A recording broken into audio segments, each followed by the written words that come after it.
I was setting down the dessert I brought, this fancy raspberry cheesecake I spent all afternoon perfecting, when my dad looked around the room, scanned the table like he was checking for roaches, then said loud enough for everyone to hear, "Well, I guess someone had to invite the failure." A few relatives smirked. My cousin Tyler actually chuckled. I didn't flinch. I didn't say a word. I just took my seat at the far end of the table, folded my hands, and waited. Because what they didn't realize, what not one of them knew, was that tonight wasn't going to end the way they expected. My name's Brian. I'm 31, and for the first time in 6 years, I agreed to attend one of my family's big dinners. Those awkward, passive-aggressive, overly decorated evenings my mom insists on throwing for every minor holiday, like it's a presidential gala. This one was for her birthday, actually, November 8th. A date I used to remember fondly until it became just another excuse for my dad to play ringmaster to our dysfunctional little circus. You should know, I didn't just show up out of the blue. My younger sister, Melissa, had been calling and texting me for weeks, begging me to come. "It's just dinner," she kept saying. "Just come, eat, say hi, please." She's one of the few people in the family who actually treats me like a human being, and I could hear the guilt in her voice every time she brought it up. So eventually, I gave in. Told her I'd come for her. Just dinner, just this once. I didn't expect anything to have changed. And I was right. The moment I stepped through the front door, I knew I'd made a mistake. The house smelled the same, like lavender potpourri and expensive candles that tried too hard. Same piano music playing softly from the speakers. Same old, judgmental faces turning toward me like I was a stray dog that wandered in. Even the way my mom greeted me felt hollow. She came over all smiles, arms outstretched, kissed me on the cheek, and whispered, "Try not to stir anything up tonight, okay?" Before she turned to greet Aunt Janice and acted like I didn't exist. The only reason I brought that cheesecake was because I wanted to contribute something nice. I figured if I was going to be judged, I might as well give them something to judge me for. I even skipped lunch to make sure I had time to chill it properly before driving an hour and a half to get there.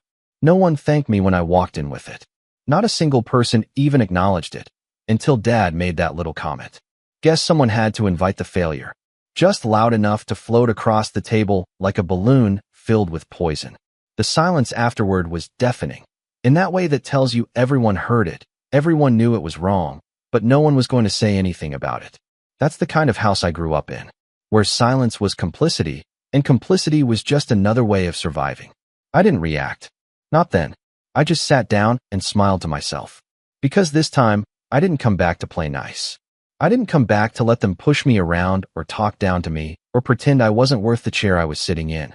This time, I came back with something they didn't know I had. But I'm getting ahead of myself. To understand why that line from my dad didn't even faze me anymore, you'd have to understand how many times I've heard some version of it. Growing up, he had this way of making you feel small without ever raising his voice. He was the king of disappointed sighs and sarcastic nods. My older brother Kevin was always the achiever, business degree, shiny company car, the kind of guy who posted motivational quotes on LinkedIn. Melissa was the peacemaker, sweet, agreeable, always going along to get along. And then there was me, the artsy one, the drifter, the one who dropped out of law school and dared to build something on his own terms. What they never understood, what they refused to understand, was that I wasn't some lazy burnout. I was building something real, quietly, privately, away from their judgmental stares and behind-the-back whispers. I was running my own tech consulting firm. Nothing flashy, no office downtown, but steady, profitable, grown from the ground up over the last 6 years. But because I didn't wear a suit or show up to family functions with business cards, they assumed I was unemployed. Or worse, just lost. I stopped trying to explain myself a long time ago, because every time I tried, it turned into a lecture. You know you're not getting any younger. It's not too late to go back to school. Kevin's company might have an entry-level spot if you're serious this time. So I stopped coming around. It wasn't just the judgment. It was the way they all seemed to enjoy it. Like my failures made them feel better about themselves. Like watching me struggle was some kind of family pastime. But Melissa kept calling, kept reminding me she missed me, that the kids, her kids, wanted to see Uncle Brian again. So I finally said yes. And that brings us back to the table. That long, polished wood table surrounded by perfectly folded napkins and overpriced wine glasses, where I sat with a polite smile as Dad made me the butt of his opening joke. Kevin, of course, was already holding court at the other end, telling some story about how he handled a difficult client with his usual brand of fake humility. "Oh, it was nothing really," he said, lifting his wine glass. "You just have to know how to talk to these people." Mom was hanging on every word. Uncle Dean nodded along like Kevin had just shared the secret to world peace. And I sat there, invisible, until my dad decided to pull me into the spotlight with that line. Someone had to invite the failure. But I didn't give him the reaction he wanted. No flushed cheeks. No nervous laugh. I just waited. Because the night was young. And the longer I stayed quiet, the more they'd underestimate me. Melissa gave me a sympathetic smile from across the table, but she didn't speak up either. I didn't blame her. She's been the middle child her whole life. Keeping the peace is practically her religion. As the evening went on, the digs kept coming, soft ones at first. My aunt leaned over and asked, "So are you still doing that computer thing?" My cousin Jason chimed in later with, "You know, my buddy tried the whole freelancing thing. Didn't really work out. Tough market out there." Every comment was laced with the same syrupy condescension, and I just kept nodding, smiling, sipping my drink. I had no intention of defending myself, because I had a better plan. One that would unravel slowly, like a thread in a sweater. One that would force them to see me not just as the failure, but as something else entirely. And by the time dessert came out, they'd wish they had treated me differently from the start. But first, I had to let them talk. So I stayed quiet, and they didn't even realize the stage they were setting, until it was too late. Dinner dragged on in the slow, torturous way that only family dinners can, where every minute feels like 10, and every conversation feels like it's being sharpened into a weapon. The room was warm, heavy with the scent of roast chicken, garlic potatoes, and strained politeness. Laughter bubbled up from the other end of the table like bad champagne. Too forced, too loud. I sat at the far end, nodding at all the right times, but mostly just listening. Watching. Waiting. By the time we reached the main course, the digs had evolved. They weren't just passive-aggressive anymore. They were getting bold. Kevin, in particular, seemed to be having a great time at my expense. "So, Brian," he said, swirling his wine with the smugness of a man who practiced his smirk in the mirror. "Still living in that apartment over the mechanic shop? What is it, 700 square feet?" Melissa stiffened. I caught her eye, but gave her the slightest shake of my head. "Don't defend me. Not yet." I smiled. "It's actually 650. Keeps me humble." Kevin snorted. "Guess it saves on heating when your entire place is one room." The laughter was louder this time. Aunt Janice actually slapped the table. Even my mom cracked a smile, though she tried to cover it with her napkin. It was surreal, like watching my own humiliation be passed around like a side dish. I could feel the weight of every stare, every unspoken comparison. Kevin, in his custom blazer and Rolex, held court like a king. I was the jester, the cautionary tale. No matter what I did or how hard I worked, they had already written my role in the family script, and they weren't interested in a rewrite.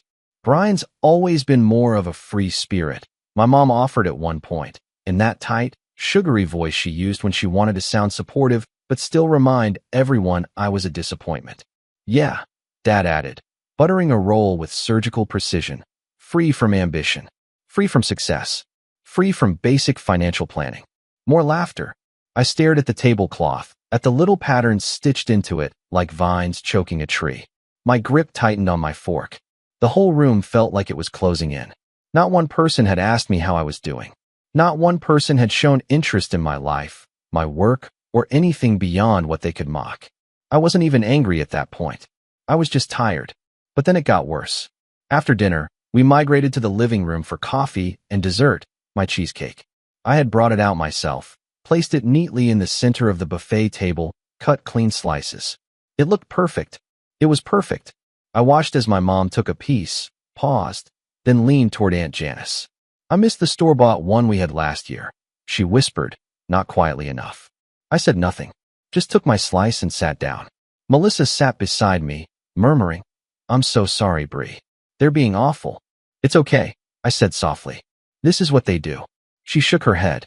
"You don't deserve it." I didn't respond, because just then, Kevin's voice cut through the room. "We should do gifts now. I got Mom something special." Of course he did. Everyone gathered around as he presented her with a sleek little box from some high-end boutique. She gasped and fawned as she unwrapped a bracelet, gold, with a tiny charm shaped like a key. "For the key to my heart," he said, loud enough for it to be rehearsed. She clutched it to her chest like he'd donated a kidney. "Oh, Kevin," she cooed. "You always know just what I like." I looked down at my hands. They felt heavy. I hadn't brought a gift, just the cheesecake. And apparently, even that wasn't good enough. The next part felt like something out of a script I didn't audition for. My dad cleared his throat. "Actually, while we're all here, I wanted to talk about something important." The room quieted. Everyone turned. "I've been working on my will," he said, smiling thinly. "Nothing morbid, just being practical. I thought it might be nice to let everyone know where things stand, now that we're all," he paused, glancing at me, "together again." I felt my stomach turn cold. "What?" He leaned back in his chair, clearly enjoying the attention. "So, the house will go to Kevin and his family. It makes the most sense, since they've always been close by. The lake cabin will go to Melissa. God knows she's kept that place alive. And the business, well, Kevin's been shadowing me for years, so he'll take over once I'm gone." The room broke into soft applause, nods, approval, like it was some sort of award ceremony. I didn't say anything. I couldn't. My ears were ringing. "And Brian," he added, almost as an afterthought, "you'll get the Mustang." The Mustang. The rusted-out, half-functioning 1967 Mustang he'd been restoring for 15 years. Everyone chuckled. A few even clapped, like it was a joke. Melissa looked at me, horror in her eyes. I just nodded, slowly. It wasn't about the money. I didn't need the house, or the cabin, or the business. I had my own. I had more than they could ever imagine. But it wasn't about the material. It was the message. The utter, deliberate dismissal of my worth. The public humiliation. The fact that they made it a spectacle. The Mustang. That was the breaking point. That's when something inside me shifted. Not snapped. Not exploded. Shifted. Like a lens suddenly coming into focus. Because up until that moment, I had planned to stay quiet. I had planned to leave without saying anything. To let them think what they wanted, because their approval never paid my bills or made me happy. But now I realized that sometimes silence isn't noble. Sometimes silence just lets people keep thinking they're right. And for the first time in a long time, I didn't feel like staying silent. I stood up. The room went quiet. I wasn't dramatic about it. I didn't clear my throat or clink a glass. I just stood and looked around the room slowly, making eye contact with every single person who had laughed, dismissed, or ignored me that night. Then I turned to my dad. "Thank you for the Mustang," I said, my voice calm. "I'll put it next to my Lamborghini." He blinked, confused. "What? Or maybe I'll just sell it. I could use the extra room in the garage. Gets tight with 3 cars." Kevin snorted. "What are you even talking about?" I turned to him, smile still in place. "The cars I bought. With the money I make. From the business I own. You know, the one you all keep calling freelance." That's when the room really went silent. Because I never talked about it. Not once. Not on social media. Not in passing. I kept everything quiet. On purpose. "I didn't come here to brag," I said. "But since we're handing out trophies and carving up legacies, let me just clear something up. I'm not a failure. I don't live above a mechanic's shop. That's a temporary studio I rented while my house in Seattle finishes construction. The house I bought, in cash, last year. After my company cleared 7 figures. A beat. Wait," Kevin said slowly. "You're joking." I pulled out my phone, opened the real estate app, showed him the listing, the price tag, the sold banner. "I don't need your approval," I said. "I never did. I just wanted to see if you'd treat me any differently if you thought I had less than you." I turned to my dad. "You can keep the Mustang." And then I walked out. Or at least I would have. If Melissa hadn't stopped me at the door. "Wait," she whispered. "Brian, wait." Her eyes were wide, her face pale.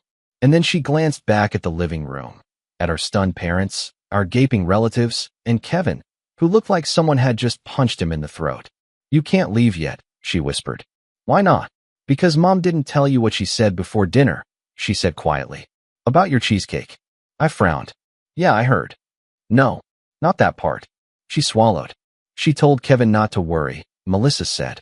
"Because tonight, she was going to make sure you finally stayed out of the will." I stood there in the hallway, Melissa's words ricocheting around my skull like a loose screw in a tin can. Mom told Kevin she was going to make sure you stayed out of the will. The air around me felt thick, heavy, like something invisible had been pressing down on my chest this whole evening, and I'd finally realized what it was. I wasn't just excluded. I wasn't just dismissed. They wanted me to fail. They needed it. It made them feel righteous, superior, like their choices were justified, like staying in line, marrying safe, and obeying every family expectation had somehow won. I guess someone had to invite the failure. And if you don't have one, you make one. I didn't go back into that living room. I didn't demand an explanation or start a scene. I didn't yell or cry or slam the door. I just nodded to Melissa, gave her a small smile, and said, "Thanks for telling me." Then I walked out into the cold November air, cheesecake still sitting untouched on the table, surrounded by people who never really knew me and never cared to. The drive back to my place was quiet. Not just outside, but inside. No music. No thoughts. Just silence. Not the peaceful kind, either. The kind that sits in your chest like wet cement. I stared ahead at the dark road, the taillights, the faint reflection of my own face in the windshield, and kept replaying it over and over. I shouldn't have gone. I should have known better. And the worst part was, I did know better. I just hoped this time might be different. That maybe years of distance and growth and success would have changed something. Anything. It hadn't. If anything, they resented me more for not needing them. And it wasn't until I pulled into the gravel driveway behind my temporary studio that it really hit me. I had no one. Not in the traditional sense, anyway. My parents clearly saw me as a burden, or worse, an embarrassment. Kevin saw me as a punchline. Most of the extended family followed their lead. Melissa was the only one who ever made an effort, and I knew, deep down, she'd always be split between loyalty and survival. So yeah, rock bottom. That night was pretty close. I didn't sleep much. Just sat on the edge of my bed with the light off, staring at the faint outline of that damn Mustang poster my dad gave me years ago when he used to be proud of me. "One day we'll fix up the real thing together," he'd said. He never meant it. The car sat in his garage for 15 years, gathering dust. Just like any hope of fatherly pride. I let go of something that night. Something that needed to die. I stopped chasing approval. And in its place, I started something else. Not revenge. Not bitterness. Just purpose. A quiet kind of fire. In the weeks that followed, I turned inward. Not in the sad, self-pitying way. I focused. I threw myself into my work like it was the only thing keeping me upright. And maybe it was. I stopped trying to keep tabs on the family. I muted the group chat. I unfollowed Kevin. I let calls from Mom go to voicemail. And every time I felt that familiar tug, the guilt, the need to explain myself, I reminded myself what they actually thought of me. Failure. I poured that energy into my company. For context, I run a back-end security consultancy. It's not flashy. I don't wear a suit or speak on panels. I work with medium-sized companies that are growing fast and terrified of data breaches. I'd built it slowly over the past 6 years, first as a freelancer, then as a two-man team, and eventually into a remote crew of 10. It was always sustainable, but after that dinner, I wanted more. I needed more. So I scaled. Hard. I restructured our pricing models, picked up 2 enterprise clients, hired a marketing lead, doubled our monthly revenue by the end of Q1. The Mustang jokes turned into fuel. The freelancer snipes became a scoreboard. Every time I closed a deal, I thought of my dad buttering his roll and calling me free from ambition. And it wasn't just business. I started rebuilding me. I bought a gym membership. Not because I suddenly wanted six-pack abs, but because I needed discipline, something physical to go with the mental. I stopped eating like a raccoon at midnight. Cut back on the coffee. Started going on long, silent walks after dinner. No phone, just my thoughts. I unfollowed anyone on social media who made me feel small or bitter or envious. I didn't need to watch other people live their lives. I was building my own. One of the first real moments of clarity came during a random Tuesday Zoom call. I was pitching a custom firewall package to a prospective client, a mid-sized e-commerce platform with a bad history of plug-and-play solutions. I walked them through the architecture, explained the vulnerabilities they hadn't noticed, and laid out a 3-month roadmap. When I finished, the CEO leaned back, smiled, and said, "This is the most confident presentation we've seen. You clearly know your stuff." And I believed him. For the first time in years, I actually believed someone who complimented me. Because he had no reason to lie. He didn't know my history, didn't have a stake in my family drama. He didn't want to prop me up or tear me down. He just saw me for what I was. That deal closed. So did the next one. By summer, my company had doubled again. I upgraded my workspace, moved out of the apartment above the mechanic shop into a sleek industrial loft downtown. I designed every inch of it myself. Clean, minimalist. Walls painted a soft charcoal gray with deep walnut desks and large framed prints of vintage blueprints. Every corner of that place felt like mine. And then came the call. Late August. Warm evening.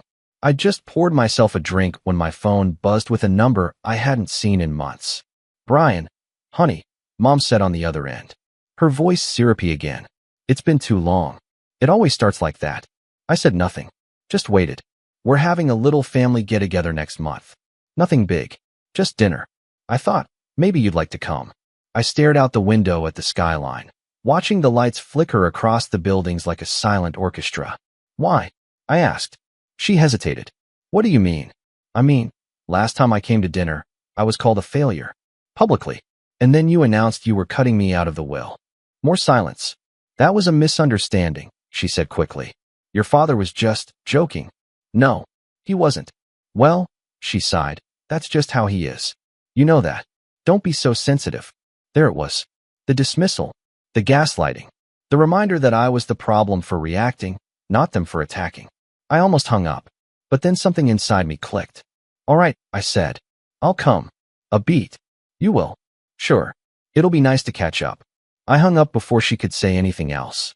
Then I poured myself another drink, leaned back in my chair, and started drafting a plan.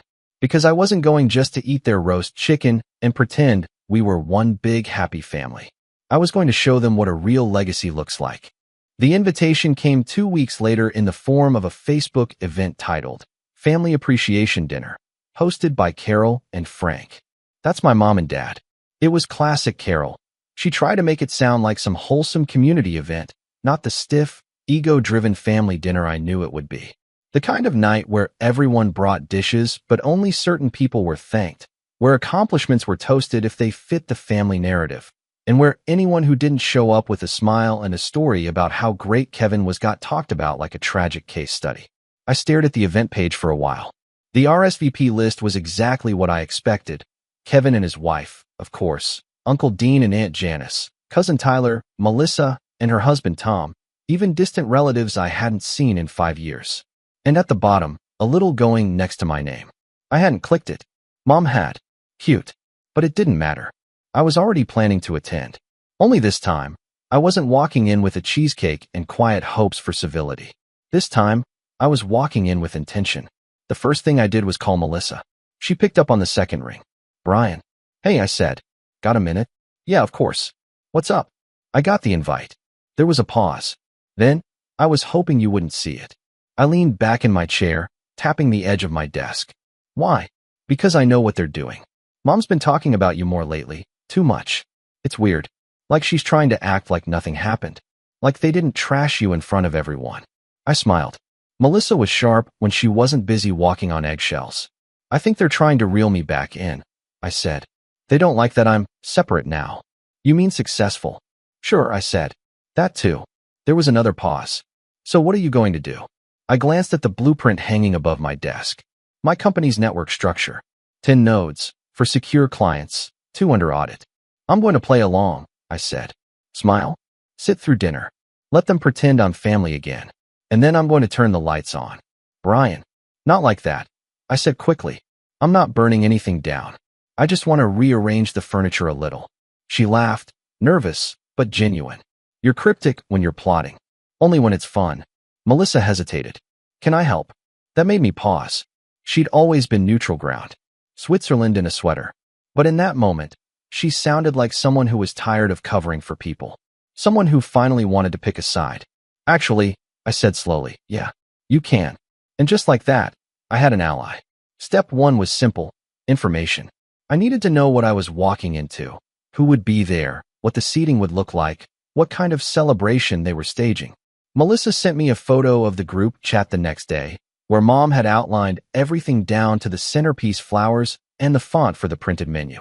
Yes, there was a menu. Kevin, of course, was giving a speech. A few words of reflection and appreciation for the family's legacy, as Mom put it.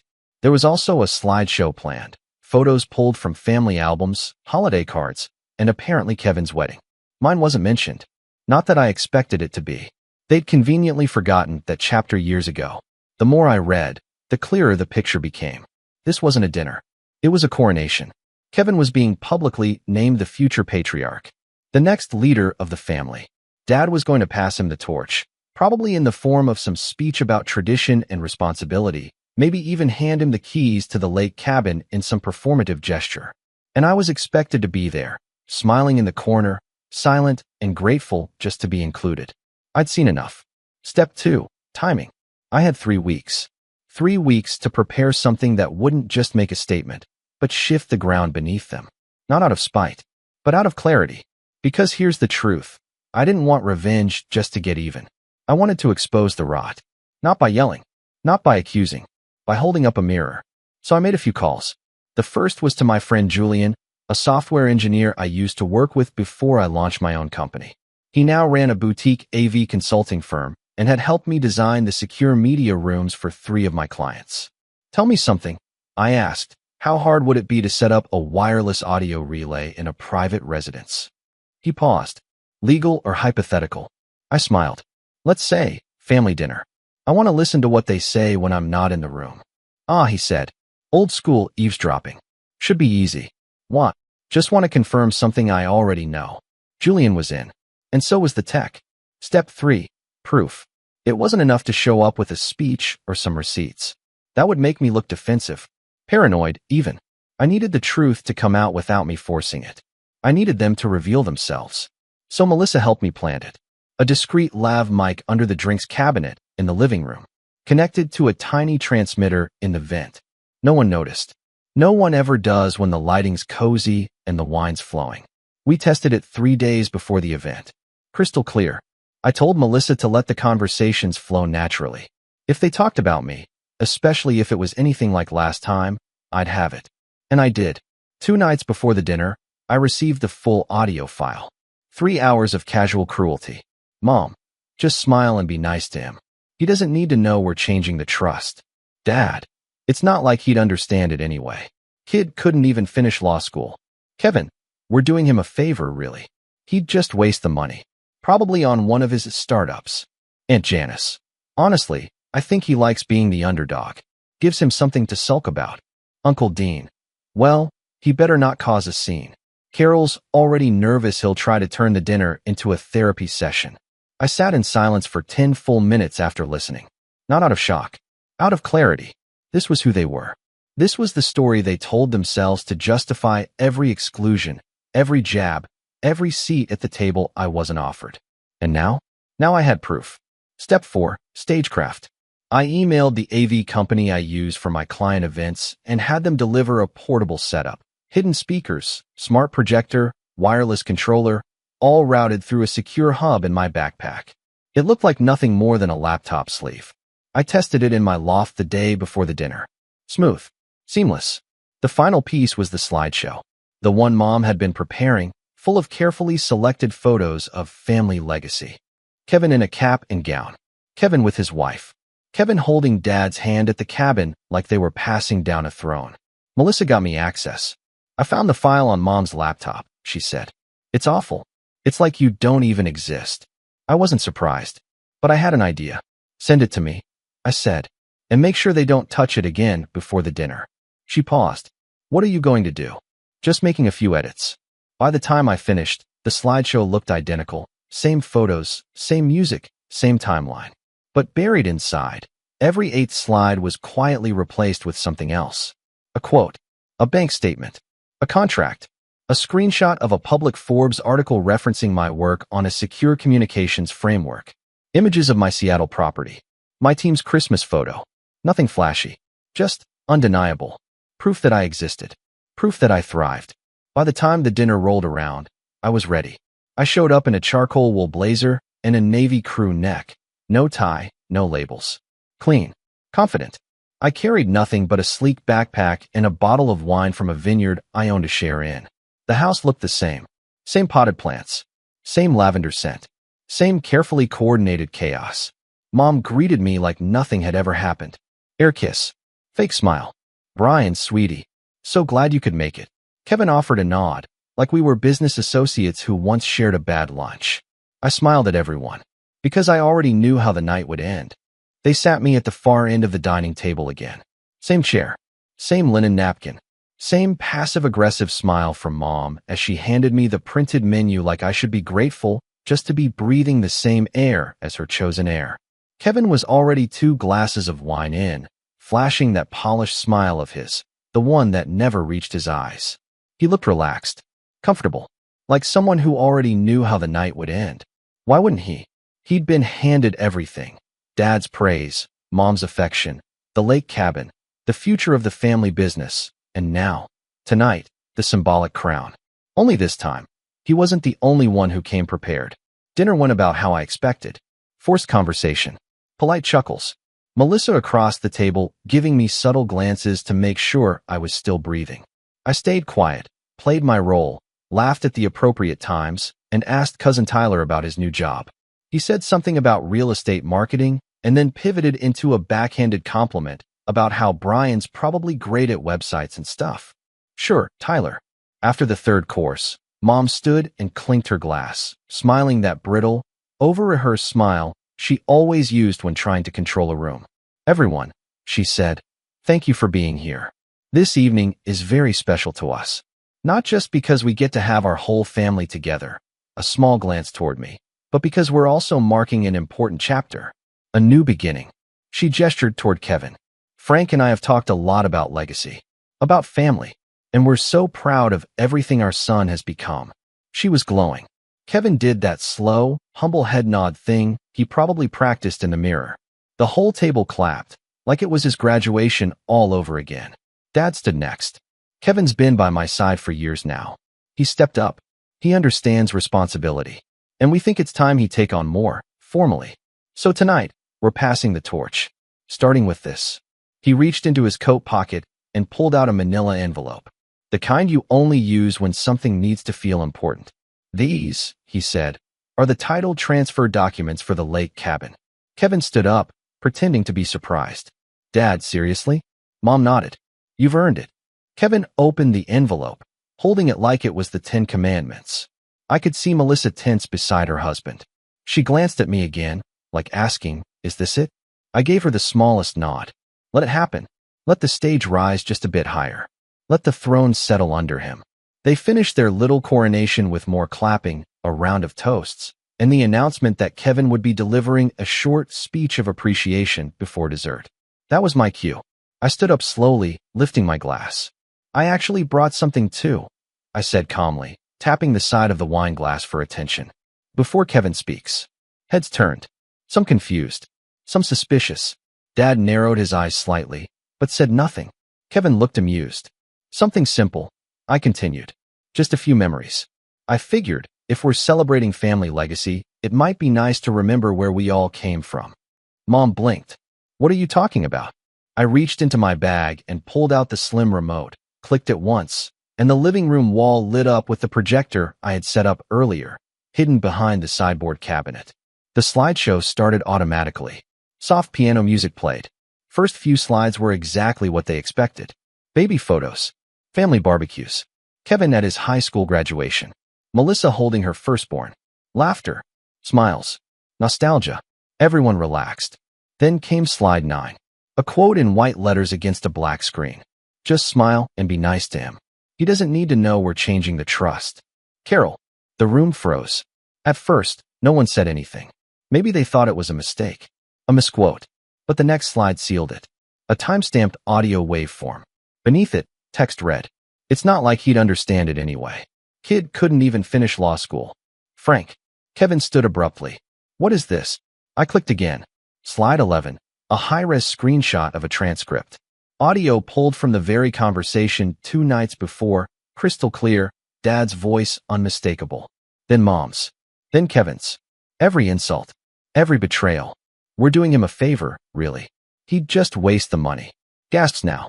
Aunt Janice whispering, oh my God, while Melissa covered her mouth. Her husband Tom just stared straight ahead, frozen. Mom's voice trembled. Brian, what is this? I met her eyes. The truth. Next slide. A simple collage of headlines from business sites, articles referencing my company's growth, contracts signed, awards granted. My name, Brian Caldwell, founder and CEO, Vigil SEC Technologies, in bold letters across a TechCrunch piece. Then a slide showing the interior of my Seattle home. Zillow screenshots. Purchase records. All public. All real. Then a photo of me and my team in front of our downtown office. The date in the corner, March 3rd, 2 weeks after the dinner where I was called a failure. And then, quiet. Just the music playing. I clicked one final time. The screen went black. One last quote. He's not the failure. You are. Future me. I set the remote down and let the silence stretch. Kevin looked like someone had pulled the floor out from under him. Dad's face had gone pale, his mouth a thin, angry line. Mom just stared at the screen like it had personally betrayed her. Aunt Janice was the first to speak. Carol, is that real? Mom opened her mouth, closed it, opened it again. It was taken out of context. Melissa scoffed. Loudly. No, she said. It wasn't. All eyes turned to her. She asked me not to tell Brian. Melissa said, standing up. She told Kevin before the last dinner that they were cutting Brian out completely. Not because he needed to be. Not because he did anything wrong. Just because it made them feel better. Kevin shook his head, his voice rising. You don't know what you're talking about. Oh, I do, Melissa snapped. I heard all of it. I helped plant the mic. Kevin's mouth clamped shut. Dad finally spoke, his voice low and tight. This is manipulative. You're trying to humiliate us. No, I said. I'm trying to show you what humiliation feels like. I looked at each of them. Because that's what you've been doing to me for years. Quietly, publicly, jokingly, strategically. You made me the family's cautionary tale. You needed me to fail to justify everything you gave Kevin. And I let it happen. I stayed away. I stayed silent. But not anymore. I turned to Kevin. You're not the legacy. You're just loud. Then to Dad. You say I have no ambition. But I built something from scratch that you don't even understand. And finally to Mom. You said I wouldn't notice. That I didn't need to know. But I did. And now everyone else does too. I picked up my wine glass, took a slow sip, and smiled. Oh, and by the way, I added, about the lake cabin, you might want to check the deed. Dad blinked. What are you talking about? I bought the land 2 months ago. Neighbor was selling. It borders your east property line. Turns out the old survey was wrong. That doc you love so much. It's on my land now. Gasps. Kevin stepped forward. You're lying. I pulled out the printed map and dropped it on the table. County clerk approved it last week. Want me to call them? Silence. Then Melissa started clapping. Slow. Sarcastic. Cathartic. One by one, a few others joined. Not everyone, but enough. I looked around the room, at the faces that used to make me feel small. And for the first time, I didn't feel anger. I felt nothing. Not because I didn't care, but because I didn't need anything from them anymore. I turned to Melissa. You coming? She nodded without hesitation. Tom stood too. They gathered their things while Mom sat in stunned silence. The slideshow frozen behind her on the quote. He's not the failure. You are. I walked out of that house with my sister by my side and a quiet pride in my chest. The kind that doesn't need applause, or inheritance, or forgiveness. Just freedom. We got into my car. Yes, the real one. And drove off into the night. The taillights glowing behind us like 2 small fires burning everything I left behind. And I never looked back.